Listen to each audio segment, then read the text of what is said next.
Good afternoon, class third. This is our social science book Globe Trotters. Last video में हमने chapter number 3 को discuss किया था. इस वीडियो में हम चैप्टर नंबर 4 का रिवीजन करेंगे.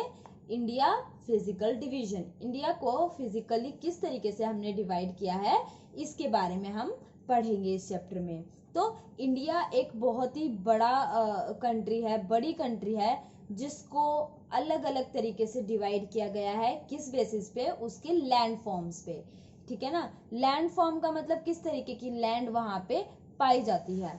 तो इंडिया के अंदर कहीं तो हम देखते हैं कि ऊंची ऊंची पहाड़ियां हैं, कहीं पे खुले मैदान हैं, कहीं पे गहरी खाइयां भी हैं, कहीं पे डेजर्ट यानी कि रेगिस्तान जहाँ पे कुछ भी चीज उगाई जानी बेहद ही कठिन है. उसके अलावा समुद्र तट भी हैं, बहुत सारे समुद्री इलाके भी हैं, और कुछ ऐसे इलाके भी हैं जो तो पूरी तरीके से पानी के अंदर ही हैं, पानी से ही घिरे हुए हैं चारों तरफ से.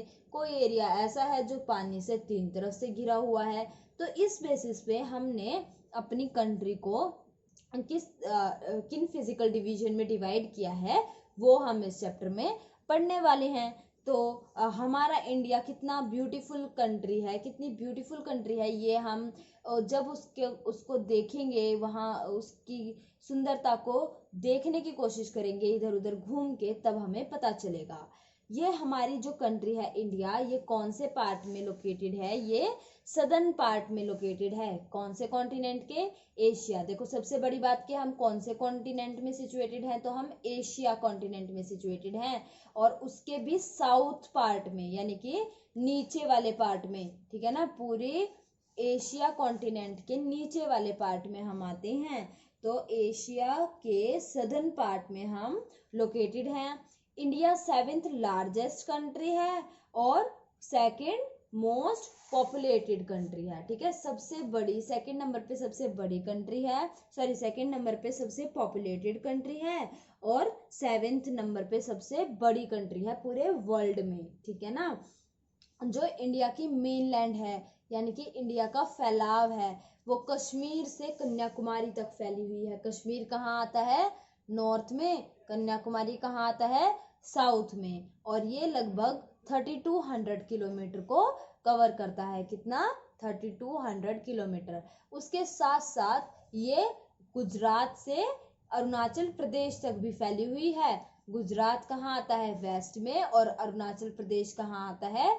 ईस्ट में. और इसकी लंबाई लगभग 3000 किलोमीटर है. ठीक है. उसके बाद अब हम देखते हैं इंडिया के फिजिकल डिवीजन. तो हमने अपने इंडिया को 6 भागों में बांटा है फिजिकल डिवीजन के बेसिस पे, यानी कि किस जगह पे कैसे लैंड फॉर्म है उसके बेसिस पे. और जब हम लैंड फॉर्म्स के बेसिस पे डिवीजन करते हैं इंडिया का, उसी को हम कहते हैं फिजिकल डिवीजन. ठीक है. तो ये 6 फिजिकल डिवीजन है. Great Himalayan mountain range, second is the northern plains, third is the peninsular plateau, fourth is the great Indian desert, fifth the coastal plains, and sixth the islands. Great Himalayan mountain range की जब हम बात करते हैं, तो ये हमारी country के नॉर्थ वाले एरिया की, जो टॉप में एरिया है उसकी बात करते हैं. और यहाँ पे जो हमारे नॉर्थ की बाउंड्री है, बॉर्डर है, वो किससे घिरी हुई है? हिमालयन माउंटेन्स, हिमालयन पहाड़ों से घिरी हुई है. और सिर्फ एक दो पहाड़ नहीं है, इनकी पूरी श्रृंखला है, यानी कि इनकी पूरी रेंज है. बहुत सारे पहाड़ एक साथ एक लाइन में लगे हुए दिखाई देते हैं, उसी को हम कहते हैं माउंटेन रेंज. ठीक है.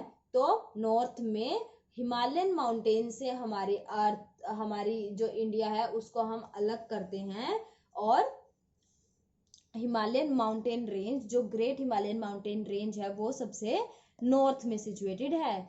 हाईएस्ट माउंटेन रेंज है वर्ल्ड की. कौन? The Himalayan mountain range is the highest mountain range in the world. ठीक है. ये हाईएस्ट माउंटेन पीक जो पाई जाती हैं वो भी हिमालयन माउंटेन रेंज में ही है, यानी कि सबसे ऊंची चोटियां कहाँ पाई जाती हैं? हिमालयन माउंटेन रेंज में.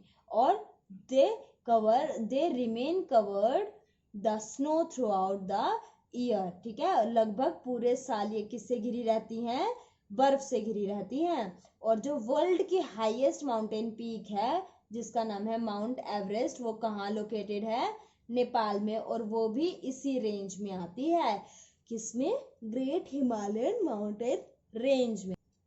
उसके बाद हम बात करते हैं रिवर्स की। तो गंगा, यमुना, ब्रह्मपुत्र और इंडस रिवर हैं, ये कहाँ से ओरिजिनेटेड हैं, हिमालय से शुरू होती हैं ये माउंटेन, ये रिवर्स। बहुत सारे हिल स्टेशन हैं जैसे कि शिमला, श्रीनगर, गुलमार्ग और मसूरी, ये भी कहाँ पे लोकेटेड हैं, ग्रेट हिमालयन माउंटेन रेंज में ही आते हैं। और जो फुट हिल है हिमालय की, वो किससे कवर है, बड़े बड़े पेड़ों से कवर है, उसी को हम क्या बोलते हैं, तेराई रीजन भी बोलते हैं, ठीक है ना।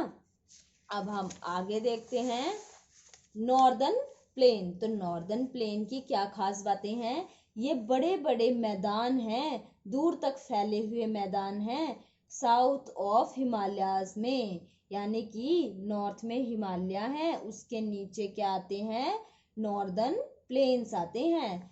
तो ये बड़े बड़े फैले हुए मैदान हैं जो कि हिमालय के साउथ में है, इनको हम क्या कहते हैं, नॉर्दर्न प्लेन्स कहते हैं। और ये जो प्लेन है ये पतली महीन मिट्टी से मिलके बने हैं, जो कि नदियां अपने साथ बहा के लेके आई हैं, कहाँ से, हिमालयन रेंज से, हिमालयन माउंटेन रेंज से, कहाँ पे, नॉर्दर्न प्लेन्स में। कौन सी नदियों से बहा के आए हैं ये कंकड़ पत्थर, इंडस, गंगा, यमुना और ब्रह्मपुत्र। तो ये सारी रिवर हैं जो कि अपने साथ बहुत सारा फाइन सिल्ट बहा के लेके आई हैं, और इन्हीं के कारण नॉर्दर्न प्लेन्स बने हैं।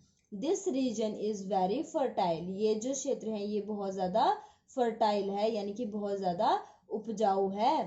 Farmers grow a variety of food crops in these plains, और फार्मर क्या करते हैं, वेराइटी ऑफ फूड, बहुत प्रकार के फूड क्रॉप्स होती हैं, जो अनाज वाली फसलें, जिनसे अनाज उगते हैं, ऐसी फसलों को उगाते हैं किसान यहाँ पे। उसके बाद आता है पेनिनसुलर प्लेट्यू। पेनिनसुलर प्लेट्यू को डेक्कन प्लेट्यू भी कहते हैं, और ये कहाँ पे है, नॉर्दर्न प्लेन के साउथ में, यानी कि यहाँ पे नॉर्दर्न प्लेन है तो उसके नीचे क्या है, पेनिनसुलर प्लेट्यू। कहाँ पे है ये, नॉर्दर्न प्लेन के साउथ में, इसको हम क्या कहते हैं, पेनिनसुलर प्लेट्यू। और ये सदर्न पार्ट है किसका, पेनिनसुलर प्लेट्यू का, ठीक है ना, सदर्न पार्ट है ये पेनिनसुलर प्लेट्यू, इसी को हम डेक्कन प्लेट्यू के नाम से भी जानते हैं। इस एरिया को हम अगर शेप देखें इसकी, तो कैसी शेप है, ट्रायंगल, ठीक है ना, ये ट्रायंगुलर है शेप में। इसके जो स्लोप है ये वेस्ट से ईस्ट की साइड है, यानी कि वेस्ट में ऊंचे और ईस्ट में ढलान है, इसीलिए ज्यादातर जो रिवर हैं वो कहाँ पे बहती हैं, वेस्ट से ईस्ट में बहती हैं। सिर्फ नर्मदा और ताप्ती ऐसी नदियां हैं जो उल्टी डायरेक्शन में बहती हैं। ज्यादातर जो नदियां हैं इस रिवर में बहने वाली, उनके नाम है कृष्णा, कावेरी और गोदावरी। उसके साथ साथ हमने देखा था कि गोदावरी को हम गंगा ऑफ द साउथ भी कहते हैं। ये जो प्लेट्यू है ये किसके द्वारा घिरा हुआ है, हिल रेंज यानी कि पहाड़ी श्रृंखलाओं से घिरा हुआ है। और जो पहाड़ी ईस्ट में है उनको हम बोलते हैं ईस्टर्न घाट, और जो वेस्टर्न साइड में पहाड़ियां हैं उनको हम बोलते हैं वेस्टर्न घाट। ये जो एरिया है ये बहुत ज्यादा रॉकी यानी कि पथरीले, इनफर्टाइल यानी कि जहाँ पे कोई फसल ना उगाई जा सके, कम से कम फसल उगे, और रिच इन मिनरल यहाँ पे बहुत ज्यादा अमाउंट में पाए जाते हैं। तो ये थी हमारे पेनिनसुलर प्लेट्यू या डेक्कन प्लेट्यू की मेन पॉइंट्स। अब आता है ग्रेट इंडियन डेजर्ट। तो ग्रेट इंडियन डेजर्ट कहाँ पे सिचुएटेड है, नॉर्थ वेस्टर्न पार्ट में, किसके, इंडिया के। तो ग्रेट इंडियन डेजर्ट कहाँ पे है, नॉर्थ वेस्टर्न पार्ट में, और इसको हम ग्रेट इंडियन डेजर्ट या फिर थार डेजर्ट के नाम से भी जानते हैं। ये राजस्थान का बहुत बड़ा एरिया कवर करता है, और ये जो एरिया है ये किससे घिरा हुआ है, सैंड यानी कि रेत, और रॉक यानी कि पत्थरों से, चट्टानों से घिरा हुआ है। Due to very low rainfall, बहुत ही कम बारिश होने के कारण there is a great scarcity of water in this region. इस क्षेत्र में बहुत ज्यादा कमी है, किस चीज की? पानी की। क्यों कमी है? क्योंकि यहाँ पे बारिश बहुत कम होती है। Only a few bushy plants like cactus, बबूल एंड एकेशिया ग्रो हियर। सिर्फ कुछ ही यहाँ पे प्लांट्स पाए जाते हैं, कुछ ही झाड़ी वाली पहाड़ यहाँ प्लांट यहाँ पे पाए जाते हैं, जिसके एग्जाम्पल हैं कैक्टस, बबूल एंड एकेशिया, ये ठीक है। उसके बाद हम चलते हैं कोस्टल प्लेन्स पे। कोस्टल प्लेन्स क्या होते हैं? जो कोस्ट के आसपास हो, यानी कि समुद्री तटों के आसपास के क्षेत्र, यानी कि जहाँ पे पानी और समुद्र मिलता हो, ऐसे एरिया को हम क्या कहते हैं? कोस्टल प्लेन कहते हैं। तो southern part of India is a peninsula. ये तो हमने पहले ही पढ़ लिया। पेनिनसुलर प्लेट्यू पढ़ते टाइम हमने क्या समझा कि पेनिनसुलर प्लेट्यू कहाँ है? इंडिया के साउथ पार्ट में है। और ये किससे घिरा हुआ है? वाटर से।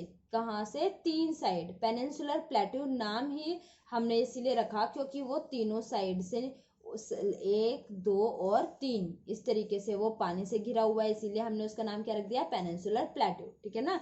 पेनिनसुलर किसको बोलते हैं? प्रायद्वीप हिंदी में बोलते हैं इसे, जो तीन साइड से पानी से घिरा हो। To the south of India, India के साउथ में क्या है? इंडियन ओशियन है, हमने ऑलरेडी डिस्कस किया था। To the west lies the Arabian Sea, और वेस्ट में क्या है? अरेबियन सी है। और ईस्ट में क्या है? बे ऑफ बंगाल। बहुत ही इंपॉर्टेंट चीज है कि इंडिया के साउथ में इंडियन ओशियन है, वेस्ट में अरेबियन सी है, और बे ऑफ बंगाल कहाँ पे है? ईस्ट में है। ईस्टर्न साइड जो है पेनिनसुला की, वो ईस्टर्न कोस्टल प्लेन कहलाती है, और वेस्टर्न साइड को हम क्या कहते हैं? वेस्टर्न कोस्टल प्लेन्स कहते हैं। These plains are also very fertile. ये प्लेन बहुत ज्यादा फर्टाइल है क्योंकि यहाँ पे पानी की कोई कमी नहीं है, और रिच इन मिनरल यहाँ पे बहुत ज्यादा अमाउंट में पाए जाते हैं।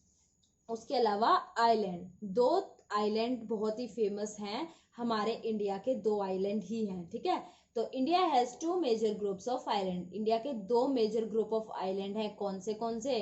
अंडमान एंड निकोबार आइलैंड और दूसरा लक्षद्वीप आइलैंड। तो अंडमान एंड निकोबार आइलैंड कहाँ पे है? बे ऑफ बंगाल में। और लक्षद्वीप आइलैंड कहाँ पे है? अरेबियन सी में। ठीक है। अंडमान एंड निकोबार आइलैंड कहाँ है? बे ऑफ बंगाल में। और लक्षद्वीप आइलैंड कहाँ है? अरेबियन सी में। तो ये हुई इस चैप्टर की इम्पोर्टेंट बातें। अब आप इस चैप्टर को अच्छे से रिवाइज करेंगे। नेक्स्ट वीडियो में हम नेक्स्ट चैप्टर का रिवीजन करेंगे। ठीक है। That is chapter number 5। और जब चैप्टर नंबर 5 का रिवीजन हो जाएगा, उसके बाद हम 1 to 5 चैप्टर में से एक टेस्ट ऑर्गेनाइज करेंगे। देखेंगे कि हमने कितना सीखा है। जब हम 5th चैप्टर तक अच्छे से कर लेंगे, उसके बाद हम नेक्स्ट चैप्टर पे मूव करेंगे, जो कि है हमारा यूनिट 3 लाइफ इन इंडिया, और चैप्टर का नाम है अवर फूड। उससे पहले हम ये देख लें, ये निश्चित कर लें कि हमने इससे पहले का अच्छे से पढ़ा है या नहीं पढ़ा। ठीक है। अगर हमें पिछला अच्छे से याद नहीं होगा तो हम फिर से पिछला पढ़ेंगे। इसीलिए अगर कुछ नया सीखना चाहते हो, इस चैप्टर में तो इतने इंटरेस्टिंग फैक्ट्स हैं कि आप बहुत इंजॉयमेंट के साथ इसे पढ़ोगे। और अगर यहाँ तक पहुँचना है तो पहले पिछला अच्छे से रिवाइज करना पड़ेगा। इसीलिए चैप्टर नंबर 4 को अच्छे से रिवाइज करके चलेंगे। कुछ भी चीज ऐसी ना हो जो हमसे कोई पूछे और हमें पता ही ना हो। चैप्टर नंबर 4 क्या था? India's physical division. कल हम पढ़ेंगे इंडिया का पॉलिटिकल डिवीजन। तब तक के लिए इस चैप्टर को अच्छे से रिवाइज करते रहें, बार बार रिवाइज करें, बोल बोल के रिवाइज करें, लिख लिख के रिवाइज करें, ताकि आप ना भूलें। Thank you.